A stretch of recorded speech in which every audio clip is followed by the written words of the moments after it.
What's going on, guys? Welcome back to another video. While waiting for the weather to warm up, build season continues in my workshop, and I thought I would show you the current project that I am working on. And as you probably figured out by now, it is a plastic kit conversion to RC. And the kit that I have here is the Revell 1/72nd scale Type IXC U-boat.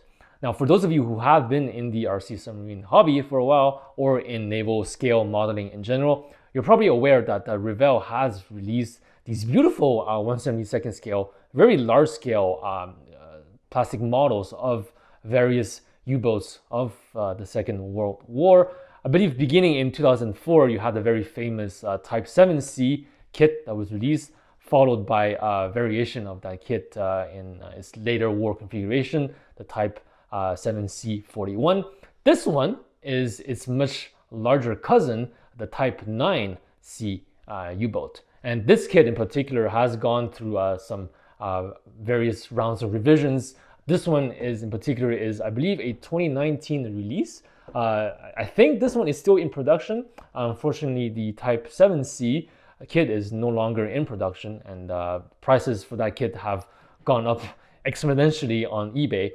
Luckily, I was able to pick up this kit for a very good price from a local hobby shop. And the Type 9C kit, I believe it started out with the the late war version, where you had the longer, larger conning tower there with the double winter garden configuration with the more AA guns. This one is depicts the U-67 or the U-154. So you can tell by the box art, this is actually the early to mid-war type of conning tower, where you only had the just flip the box and show you guys. You actually only had the one AA gun, anti-aircraft gun, at the back there. I particularly like this version. I think that it depicts the Type 9 U-boat sort of in its prime during the happy times of the war, I guess, for the Germans, when the U-boats kind of ruled the Atlantic there. And I think that this is going to be a very, very beautiful build when it's done. So if you do a quick Google search or a quick YouTube search of this kit, you're probably going to find various reviews of this from a scale modeling perspective, that is from a static display modeling perspective. I'm going to attempt to do a review of this kit, but from a RC Submariner's perspective. That is from the point of view of someone who wished to take this kit and convert it into a functional RC submarine. So I don't see many videos of that around on the internet. So hopefully this will be a very, very informative little video for anyone who wants to undertake a project of this sort. So let's open up the box. I've already started some work on the hull. So I just wanted to show you what the kit looks like.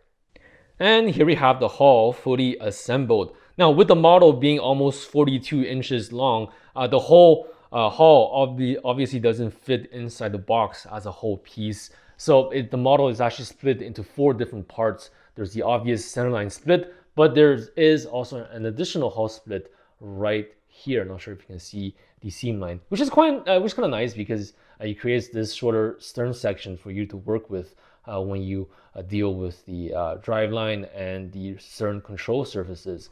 Now, zooming into the upper portion of the hull, you can see that I've gone ahead and opened up all the flood holes along the upper part of the hull. To do that, it's actually very simple, because molded along the inside of the hull, there is a strip of plastic that's sort of filling the holes from the back there. So you just have to take a Dremel sanding wheel and just sand away that strip of plastic to open these flood holes up. The rest is quite a straightforward cleaning job with a small file or some small pieces of sandpaper.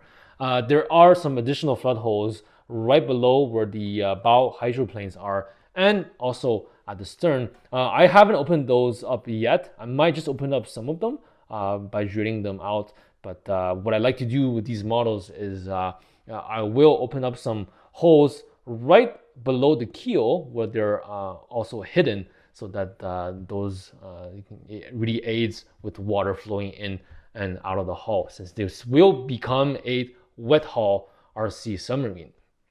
And before I talk about the hull itself, I just want to direct your attention towards the stern, because one of the most important parts to tackle at the beginning of a plastic conversion is obviously the stern section and the running gear. And you might notice that there is a 3D printed propeller shaft support piece right here. And the reason for that is the original kit piece that I have right here is very, very fragile. So if you do want to drill out these holes there to install some brass bushings, you will have to be very, very careful and do it very slowly. Otherwise, you risk snapping the plastic support piece, which I did with this piece. So I've just gone ahead and replaced the whole assembly with some 3D printed parts right here on the port and starboard side. And these have a brass bushing mounted already inside. So I find these to be much more robust than the kit piece. Not 100% accurate, of course, but for me, the robustness and the performance of the RC model always comes first before any kind of historical accuracy. But then, it doesn't really distract from the look of the model too much, I feel. So I think that's a worthwhile modification to do to make this into an RC U-boat. Further ahead, I have just installed some brass tubing there to act as bushings for the steel propeller shafts that are going to go through the hull. Normally on an RC warship, this is where you would install the stuffing tubes. But since this is an RC submarine, this can simply be a bushing piece made out of a very simple thin brass tubing. The rudder, there is a twin rudder system on the Type IX U-boat that I don't have right here. But those holes for the rudder rods will be opened up at a later date when I tackle the stern linkages. You can see that there is a small brass rod that's exiting the skeg right here. And if I zoom in the camera, you can see that I already installed the linkage, the vertical linkage rod in place. That's soldered simply onto the horizontal brass rod that you saw before. And this really is what actuates these stern diving planes up and down. One thing I do want to mention is you do have to remove some of the plastic along the skeg piece so that you can have some room for this vertical brass rod to rotate forward and backward. And moving on to the bow section, you can see that I've also installed the diving plane linkage rod for the forward hydroplanes, along with the little bell crank inside that's going to be connected to the linkages.